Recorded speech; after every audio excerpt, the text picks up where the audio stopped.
छत्रपती संभाजीनगरमध्ये शिंदेंच्या शिवसेनेचा कार्यकर्ता मेळावा पार पडला। SIR बाबत कार्यकर्त्यांना मार्गदर्शन आणि संघटनेची ताकद वाढवण्याबाबत या मेळाव्यात चर्चा करण्यात आली। यावेळी उद्योगमंत्री उदय सामंत यांनी स्थानिक शिवसेना नेते आणि कार्यकर्त्यांचे चांगलेच कान टोचले। छत्रपती संभाजीनगरमध्ये पालकमंत्री संजय शिरसाट आणि उपमहापौर राजेंद्र जंजाळ यांच्यात वाद आहेत। यावेळी सामंतांनी कुणाचंही नाव न घेता गटबाजीमुळे शिवसेनेचं संभाजीनगरात मोठं नुकसान झाल्याची टीका केली आहे।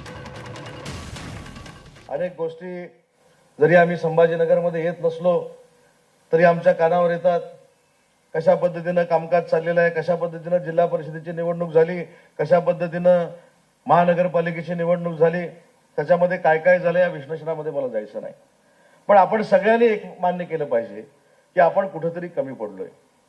छत्रपती संभाजीनगर हा शिवसेनेचा बालेकिल्ला असताना आपल्या मधल्या काही गोष्टींमुळे आपण समोरच्यांना संधी दिलेली आहे, हे आपण खरोखरच कुठेतरी समजून घेतलं पाहिजे।